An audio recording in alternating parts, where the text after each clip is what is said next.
ધોરણ 6 પ્રકરણ 8 ભારતવર્ષની ભવ્યતા.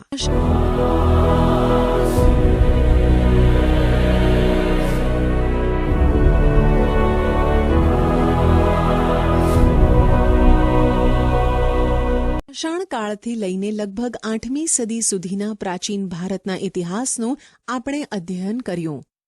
વિભિન્ન કાળની સંસ્કૃતિ, તેના શાસકો વિશે આપણે માહિતી મેળવી. ભારત એક ઉપખંડ જેટલું મોટું રાષ્ટ્ર છે. પ્રાચીન કાળથી અનેક જાતિ, પ્રજાતિઓ, સમૂહો આ દેશની સમૃદ્ધિથી આકર્ષાઈ આ દેશમાં આવતા રહ્યા છે, જેના કારણે ભારતીય સંસ્કૃતિમાં વિવિધતાનો સંગમ રચાયો છે.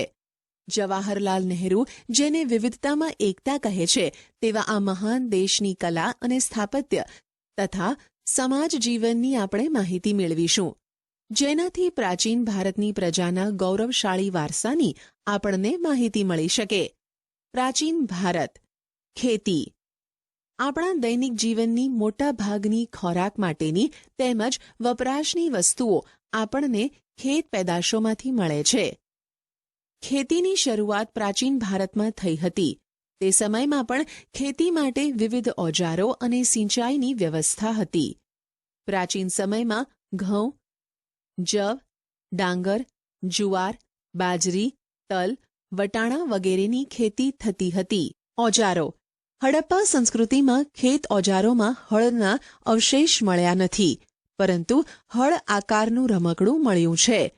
તેથી જાણી શકાય છે કે તેઓ ખેતીમાં હળનો ઉપયોગ કરતા હતા.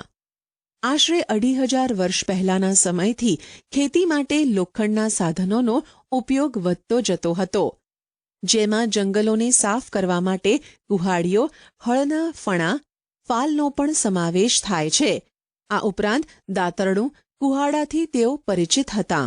સિંચાઈ. સમૃદ્ધ ગામડાઓ વગર રાજાઓ અને તેમના રાજ્યનું ટકી રહેવું મુશ્કેલ હતું. જે રીતે ખેતીના વિકાસ માટે નવા સાધનો અને ધરુરોપણ મહત્વપૂર્ણ પગલાં હતા, તેવી જ રીતે સિંચાઈ વ્યવસ્થા પણ ઘણી ઉપયોગી સાબિત થઈ.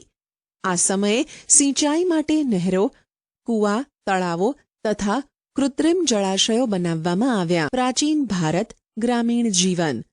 ઉત્તર ભારત અને દક્ષિણ ભારતમાં ગ્રામીણ જીવન આ પ્રમાણે હતું. ભારતના ઉત્તર ભાગના ગામનો વડો ગ્રામ ભોજક કહેવાતો. સામાન્ય રીતે એક જ પરિવારના લોકો આ પદ પર પેઢીઓ સુધી રહેતા. આ પદ વંશ પરંપરાગત હતું. ગ્રામ ભોજક મોટા ભાગે ગામનો સૌથી મોટો જમીન માલિક હતો. આ જમીન માલિક ભાડૂતી માણસો રાખી ખેતી કરાવતો હતો. રાજા પણ ગામડાના કરવેરા ઉઘરાવવાનું કાર્ય તેમને સોંપતા. તે કાયદા અને વ્યવસ્થાની સ્થિતિ પણ સંભાળતા. દક્ષિણ ભારતમાં 3 પ્રકારના લોકો રહેતા હતા: મોટા જમીનદારો, નાના ખેડૂતો અને જમીન વિહોણા મજૂર એટલે કે દાસ. નગર જીવન. મોટા ભાગના શહેરો 2500 વર્ષ પહેલા મહાજનપદોની રાજધાની હતા. આ શહેરો કિલ્લાબંધીથી સુરક્ષિત હતા.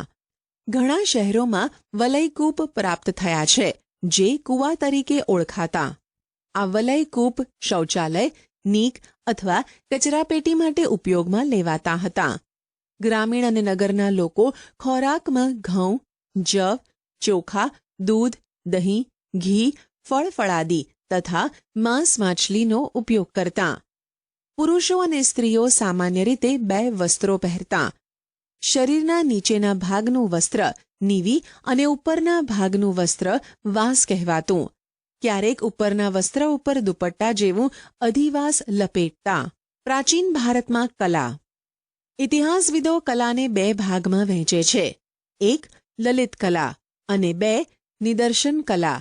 લલિત કળામાં ચિત્ર, સાહિત્ય, સ્થાપત્ય, સંગીત, માટીકલા વગેરેનો સમાવેશ થાય છે, જ્યારે નિદર્શન કલામાં નૃત્ય અને નાટકનો સમાવેશ થાય છે. આપણે આ બાબતોને વિગતે જોઈશું. ભારતમાં સાહિત્યનો વારસો. ભારતીય સાહિત્ય ધાર્મિક, ધર્મેતર અને વિદેશી મુસાફરોના વર્ણનોને એમ 3 ભાગમાં વહેંચાયેલું છે. ધાર્મિક સાહિત્ય. ભારતના સૌથી પ્રાચીન ધાર્મિક સાહિત્યમાં વેદોનો સમાવેશ થાય છે. તેમની સંખ્યા 4 છે: ઋગ્વેદ, યજુર્વેદ, સામવેદ અને અથર્વવેદ. વેદોને સમજાવવા માટે બ્રાહ્મણ ગ્રંથો અને આર્યણકોની રચના કરવામાં આવી, જેમાં શતપથ બ્રાહ્મણ, ગોપથ બ્રાહ્મણ અને બૃહદારણ્યક સૌથી અગત્યના ગણાવી શકાય. આ સિવાય રામાયણ અને મહાભારત એ બંને મહાકાવ્યો પ્રાચીન ભારતીય સમાજ, સંસ્કૃતિ અને ધર્મનો ત્રિવેણી સંગમ છે. વેદ વ્યાસ રચિત મહાભારત પ્રારંભમાં જય સંહિતાથી ઓળખાતું, જે વિકસતું જતા 1,00,000 શ્લોકનું મહાભારત થયું. તે જ રીતે વાલ્મીકી રચિત રામાયણમાં ભગવાન શ્રીરામની કથાની સાથે આદર્શ સમાજ જીવન અને નૈતિક ધોરણોનું ચિત્રણ થયેલું છે. 108 જેટલા ઉપનિષદો ભારતીય ચિંતનના મહામૂલો ગ્રંથો છે. કઠ, કેન, પ્રશ્ન, મુંડક, માંડુક્ય, ઈશાવાસ્યમ અને છાંદોગ્ય ઉપનિષદો ભારતના તત્વજ્ઞાનના મહાન ગ્રંથો છે. પુરાણોની સંખ્યા 18 જેટલી છે, જેમાં વિષ્ણુ પુરાણ, ગરુડ પુરાણ, વાયુ પુરાણ અને મત્સ્ય પુરાણ તેમજ ભાગવત વિશિષ્ટ ગ્રંથો તરીકે ખ્યાત થયા છે. બૌદ્ધ અને જૈન ધર્મના મહાન ગ્રંથોમાંથી આપણને સમાજ જીવન અને ધર્મની માહિતી મળે છે. બૌદ્ધ ધર્મના મૂળ ગ્રંથોને ત્રિપિટક કહેવાય છે. તેમાં સૂત, સૂત્ર પિટક, વિનય પિટક અને અભિધમ પિટકનો સમાવેશ થાય છે. આ સિવાય જાતક કથાઓ, દિઘ નિકાય, અંગુતર નિકાય અને મજીજ્મ નિકાય અગત્યના ગ્રંથો છે. નાગસેનનું મિલિંદ પાન્હો પ્રશ્નો અને આર્ય મંજીષી શ્રીમૂળ કલ્પ અગત્યના બૌદ્ધ ગ્રંથો છે. તિબત ભાષામાં બૌદ્ધ ગ્રંથની કઝાર અને તંઝર 2 સંહિતા પ્રસિદ્ધ છે. જાતક કથાઓ, દિઘનિકાય, મજ્જિમ નિકાય પણ બૌદ્ધ ગ્રંથો છે. આ ઉપરાંત બૃહદ કથા, હરિવંશ પુરાણ, વાસુદેવ હિડી, સિદ્ધ હેમ શબ્દાનુશાસન, દ્વયાશ્રય અને કીર્તિ કૌમુદી મુખ્ય છે. જૈન ગ્રંથોને આગમ ગ્રંથો કહેવામાં આવે છે. આવા આગમ ગ્રંથોની સંખ્યા 12 છે. જૈન ધર્મનું પ્રાચીન સાહિત્ય 14 પર્વ અને 12 અંગમાં વહેંચાયેલું છે. મુખ્ય ગ્રંથોમાં આગમો, આચારંગ અને વૈતાલિક દશાવૈતાલિક સૂત્ર અગત્યના છે. ધર્મેતર સાહિત્ય, જેમની વિષયવસ્તુ ધર્મની બહાર છે તેવી સાહિત્યિક ગ્રંથો ધર્મેતર સાહિત્ય તરીકે ઓળખાય છે. તેમાં મોટે ભાગે કાવ્યો, નાટકો, પ્રશસ્તિઓ, વ્યાકરણ ગ્રંથો અને સ્મૃતિઓનો સમાવેશ થાય છે. આ સ્મૃતિઓ એ ભારતના કાયદા ગ્રંથો છે, જેમાં મનુસ્મૃતિ, યાજ્ઞવલ્ક્ય સ્મૃતિ અને નારદ સ્મૃતિનો સમાવેશ થાય છે.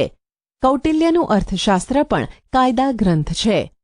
પ્રાચીન ભારતમાં મોટા પ્રમાણમાં નાટકો અને કાવ્યોની રચના થઈ છે, જેમાં મહાકવિ ભાસ, કાલિદાસ, શુદ્રક, ભારવી જેવા મહાન સાહિત્યકારોનો સમાવેશ થાય છે.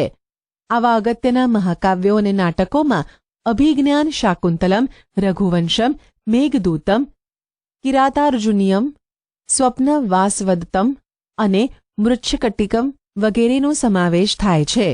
દક્ષિણ ભારતમાં એક વિશિષ્ટ સાહિત્ય, જેને સંગમ સાહિત્ય કહેવામાં આવે છે, તેની રચના ઈસવીસનની પ્રથમ 3 સદીઓમાં થઈ હતી. મદુરાઈમાં 3 સંગમ સભામાં 1600 જેટલા લોકકવિઓએ વીર કાવ્યોની રચના કરી. આ સાહિત્યમાં શિલપ્પદિકારમ, મણિમેખલાઈ ખૂબ જ અગત્યના છે. સંસ્કૃત ભાષામાં સર્વશ્રેષ્ઠ વ્યાકરણ ગ્રંથ પાણિનીનું અષ્ટાધ્યાયી છે, જે ઈસવીસન પૂર્વે 5મી સદીમાં રચાયું હતું. અશોકના શિલાલેખો પણ પ્રાચીન ભારતના ઇતિહાસ, મૌર્ય સામ્રાજ્યના વહીવટી તંત્રો તથા બૌદ્ધ ધર્મના નૈતિક નિયમો વિશે માહિતી આપે છે. ગુપ્તકાળમાં પ્રશસ્તિ, કાવ્યો અને ગ્રંથોનો ઘણો વિકાસ થયો. સમુદ્રગુપ્તની પ્રયાગ પ્રશસ્તિના લેખક હરિશેણ હતા, તો ઉદયગીરીની ચંદ્રગુપ્ત દ્વિતીયની પ્રશસ્તિના લેખક વીરસેન સાબા હતા. બાણે હર્ષચરિતમમાં હર્ષની પ્રશસ્તિ કરી છે. વિદેશી મુસાફરોના વર્ણનો. ભારતમાં સદીઓથી અનેક વિદેશી પ્રવાસીઓ આવતા રહ્યા છે, જેમણે પોતાના ભારત પ્રવાસના વર્ણનો લખ્યા છે. તેમની આ પ્રવાસ નોંધોમાંથી ભારતીય સંસ્કૃતિ અને પ્રજાજીવનની માહિતી મળે છે. આવા મુસાફરોમાં ચંદ્રગુપ્ત મૌર્યના દરબારમાં રહેલા ગ્રીક એલચી મેગસ્થનીસ ખૂબ જ અગત્યના છે. તેમણે ઇન્ડિકા નામનો એક ઉત્કૃષ્ટ ગ્રંથ લખ્યો છે, જેમાં મૌર્ય યુગ વિશે આપણને માહિતી પ્રાપ્ત થાય છે. એ જ પ્રમાણે ગ્રીક નાવિક ટોલેમીએ ભૂગોળ વિશે લખેલા ગ્રંથમાં ભારતના બંદરો વિશેની માહિતી મળે છે. ચંદ્રગુપ્ત દ્વિતીયના સમયમાં આવેલ ચીનના મુસાફર ફાહિયાને અને સમ્રાટ હર્ષવર્ધનના સમયમાં આવેલ ચીની મુસાફર યુઅન શ્વાંગે તત્કાલીન ભારતીય સમાજ જીવન, શાસકો અને સંસ્કૃતિનું અદ્ભુત ચિત્રણ કરેલું છે. વેપારીઓ, નવા માર્ગો. પ્રાચીન સમયમાં ભારત વિવિધ ચીજવસ્તુઓ તેમજ વિદેશો સાથે વેપાર વાણિજ્યમાં મોખરે હતું. વેપારના કારણે ભારતની આર્થિક સમૃદ્ધિ શિખરે હતી. દેશ વિદેશ સાથેનો વેપાર જમીન માર્ગે અને સમુદ્ર માર્ગે થતો હતો. લોથલ હડપ્ય સંસ્કૃતિનું મોટું બંદર હતું. લોથલમાં બંદરની ગોદી, ડોકયાર્ડ, વહાણના ધક્કા અને વખારના અવશેષો મળ્યા છે, જે દરિયાઈ વાહન વ્યવહારની માહિતી આપે છે. લોથલના લોકો માટીકામના વિવિધ ઘાટના વાસણો અને વિવિધ પ્રકારના દાગીના બનાવતા. સેલખડી, છીપ અને હાથી દાંતમાંથી બનાવેલ મણકાઓનો વેપાર થતો. ભારતના મરી મસાલા અને કિંમતી પથ્થરોની વિશેષ માંગ રહેતી. ભારતથી સ્થળ માર્ગે મધ્ય એશિયા થઈને યુરોપ સુધી સુતરાઉ કાપડ, રેશમી કાપડ અને મસાલાની નિકાસ થતી.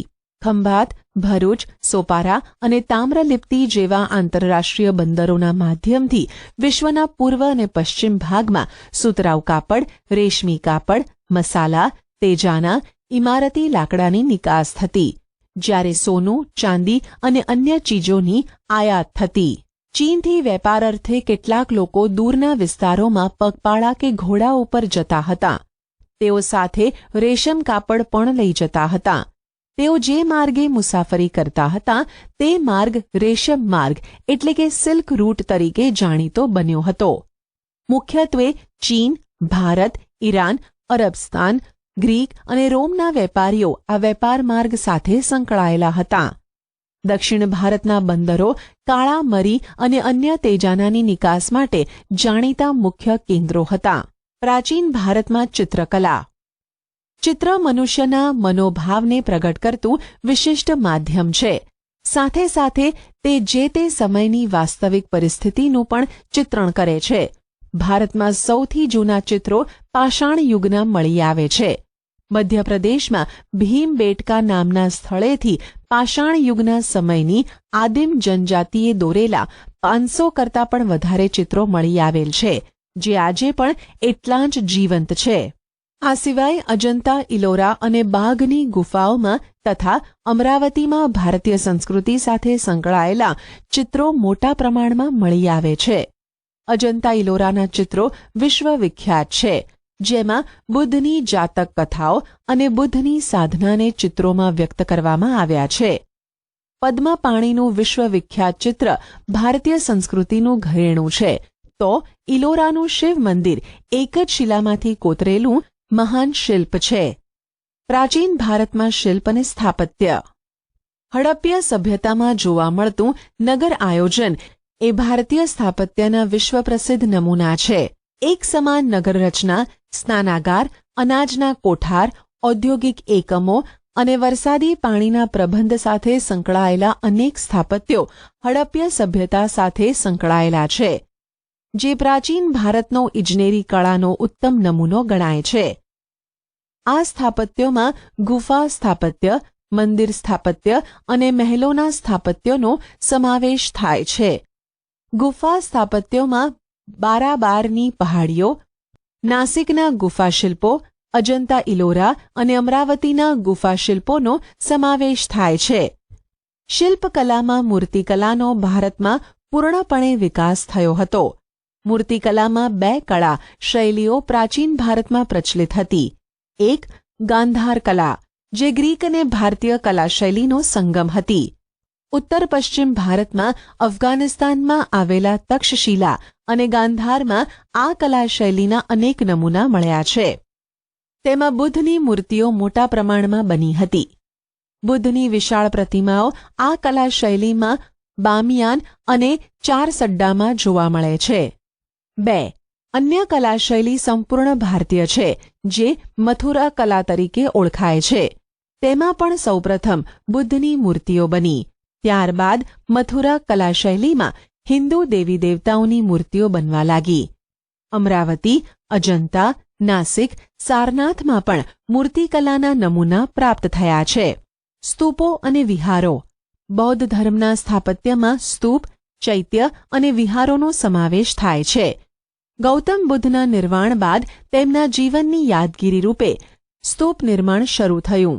સૌપ્રથમ વજીજ સંઘમાં આ સ્તૂપોનું નિર્માણ થયું.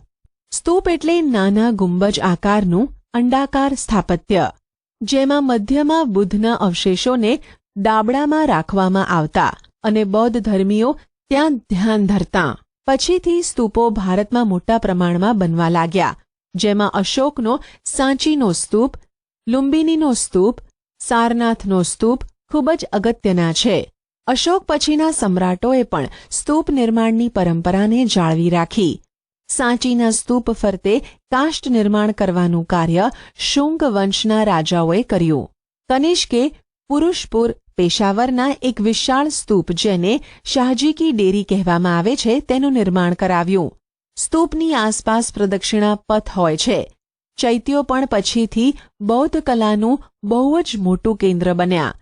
ચૈત્યો ગુફાની જેમ પર્વત કોતરીને બનાવવામાં આવતા.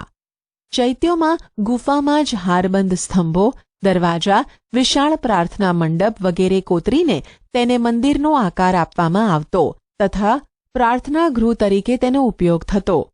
સ્તંભો ઉપર બારીક કોતરકામ કરવામાં આવતું. અમરાવતી, ભજ અને કાર્લેના ચૈત્યો વિશ્વવિખ્યાત થયા છે. બૌદ્ધ અને જૈન સાધુઓને રહેવા માટે પર્વત કોતરીને ગુફાઓ બનાવવામાં આવતી અને તે સ્થળો વિહાર તરીકે ઓળખાતા. જૈન અને બૌદ્ધ સાધુઓ આ વિહારોમાં રહીને અધ્યયન કરતા. યુએન શ્વાંગે ઉત્તર ભારતમાં અને ગુજરાતમાં 100 જેટલા વિહારો હોવાનું નોંધ્યું છે. જૈન સ્થાપત્ય કલા સાથે પણ મૂર્તિઓ અને વિહારો જોડાયેલા છે. શ્રવણ બેલગોડામાં આવેલી ગોમતેશ્વરની જૈન મૂર્તિ વિશ્વવિખ્યાત છે. જૈન ધર્મના સાધુઓ અને બૌદ્ધ ભિક્ષુઓના નિવાસ માટે પહાડોમાં સંખ્યાબંધ ગુફાઓ બનાવવામાં આવી હતી. આવી ઘણી ગુફાઓ ગુજરાતમાં આવેલી છે, જેની માહિતી તમારા શિક્ષક પાસેથી મેળવો. શિક્ષણનો વારસો. હડપ્ય સભ્યતાનો વિસ્તાર અને તેની વિકસિત નગર વ્યવસ્થા જોતાં એમ કહી શકાય કે ભારતમાં ઉચ્ચ શિક્ષણ અને ટેકનિકલ શિક્ષણ 4000 વર્ષથી અપાઈ રહ્યું છે. મોહેન્જો દડોમાંથી શિક્ષણ સંસ્થાના અવશેષ પ્રાપ્ત થયા છે. આ સભ્યતા કાંસ્ય સભ્યતા તરીકે પણ ઓળખાતી, એટલે કે તેઓ કાંસુ બનાવવાની ટેકનોલોજી જાણતા. આમ કહી શકાય છે કે રસાયણશાસ્ત્રનો વિકાસ થયો હશે. કિલ્લા, મકાનો, સ્નાનાગાર, રસ્તા, સિવિલ ઇજનેરી તંત્રનો વિકાસ દર્શાવે છે. કાપડ વણાટ અને વહાણવટાનો વિકાસ દર્શાવે છે. યાંત્રિક ઇજનેરી તંત્ર હડપ્ય સંસ્કૃતિના સમયથી જ ભારતમાં પાંગરતું રહ્યું છે. પ્રાચીન ભારતમાં શિક્ષણ આપતી 5 વિદ્યાપીઠો, જેને આપણે યુનિવર્સિટી કહી શકીએ, તેના અવશેષો મળી આવ્યા છે. ઉત્તર પશ્ચિમ ભારતના ગાંધાર ક્ષેત્ર પાસે તક્ષશિલા મહાન શૈક્ષણિક તીર્થસ્થાન હતું. અહીંયા નીતિશાસ્ત્ર, સંસ્કૃત વ્યાકરણ, ખગોળ અને જ્યોતિષ, હિન્દુ ધર્મ અને દર્શનનું શિક્ષણ અપાતું. પાણીની, ચાણક્ય, ચંદ્રગુપ્ત, જીવક જેવા મહાન દાર્શનિકો અને શાસકો આ જ શિક્ષણ સંસ્થામાંથી ખ્યાતિ પામ્યા હતા. બિહારમાં આવી જ એક શિક્ષણ સંસ્થા નાલંદા વિદ્યાપીઠ તરીકે ખ્યાત હતી. યુએન શ્વાંગે પણ તેની મુલાકાત લીધી હતી. અહીંયા પણ હિન્દુ અને બૌદ્ધ દર્શનશાસ્ત્રોનું શિક્ષણ આપવામાં આવતું હતું. નાલંદા વિશ્વવિદ્યાપીઠના આચાર્ય નાગાર્જુન મહાન રસાયણશાસ્ત્રી હતા. તેમણે પારાની ભસ્મ બનાવીને ઔષધિ તરીકે વાપરવાની શરૂઆત કરી. ગુજરાતમાં 6ઠ્ઠી 7મી સદીમાં વલભીમાં મહાન વિદ્યાપીઠ હોવાના પુરાવા પ્રાપ્ત થયા છે. તેના વિશે પણ યુએન શ્વાંગે ખાસ્સું લખાણ કર્યું છે. અહીંયા દૂર દેશાવરથી અનેક વિદ્યાર્થીઓ વિદ્યા પ્રાપ્ત કરવા આવતા. પ્રવેશ માટે વિદ્યાર્થીઓએ પ્રવેશિકાની પરીક્ષા આપવી પડતી. ત્યારબાદ આચાર્યો લેખિત પરીક્ષા લઈ રૂબરૂ મુલાકાત, સમાલાપ માટે આગળ મોકલતા. આવી આધુનિક કક્ષાની શિક્ષણ પદ્ધતિ તે સમયે ભારતમાં પ્રવર્તમાન હતી. અહીંયા હિન્દુ, બૌદ્ધ અને જૈન એમ ત્રણેય ધર્મ, ચિંતન, જ્યોતિષ, ખગોળનું જ્ઞાન આપવામાં આવતું. બંગાળમાં વિક્રમશિલા અને ઓદંતપુરી નામની 2 વિદ્યાપીઠો એટલે કે યુનિવર્સિટી અસ્તિત્વમાં હતી, જ્યાં બૌદ્ધ ધર્મ સાથે સંકળાયેલા 3 માળના વિશાળ પુસ્તકાલયો બનાવવામાં આવ્યા હતા. સિક્કા ભારતનો ઇતિહાસ જાણવાનું એક અગત્યનું સાધન અને સમૃદ્ધિનું પ્રતીક સિક્કા છે. ભારતમાં સૌથી જૂના સિક્કા ઈસવીસન પૂર્વે 5મી સદીના પંચમાર્ક કોઈન તરીકે ઓળખાય છે. ત્યારબાદ ઇન્ડો ગ્રીક રાજાઓએ વિશિષ્ટ પ્રકારના સુવર્ણ સિક્કા શરૂ કર્યા, જેની ઉપર રાજાનું ચિહ્ન, તેની આકૃતિ એટલે કે ફોટો અને તેનો સમય ઉલ્લેખિત થયો હતો. તેનાથી આપણને તે સમયનો ઇતિહાસ જાણવા મળે છે. સૌથી શ્રેષ્ઠ સિક્કા ગુપ્ત કાળના જોવા મળે છે. સમુદ્રગુપ્તના વીણાવાદન કરતા અને વ્યાઘ્ર પરાક્રમ ચંદ્રગુપ્ત પ્રથમના રાજા રાણીના અને ગરુડના, ચંદ્રગુપ્ત દ્વિતીયના, વિક્રમાદિત્ય અને સિંહ વિક્રમના તથા ગરુડધ્વજના સિક્કા મોટા પ્રમાણમાં મળી આવેલા છે. આ સિક્કા મોટે ભાગે સુવર્ણના છે, જેનાથી તે સમયની ભારતની અપાર સમૃદ્ધિની માહિતી મળે છે. ભારતનો સર્વાંગી વિકાસ સદીઓથી થતો રહ્યો છે. જ્ઞાનની લગભગ તમામ શાખાઓ આપણા દેશમાં ફૂલી ફાલી અને વિકસી છે. ભારતનો મહાન સાંસ્કૃતિક વારસો સમગ્ર વિશ્વમાં અદ્વિતીય છે.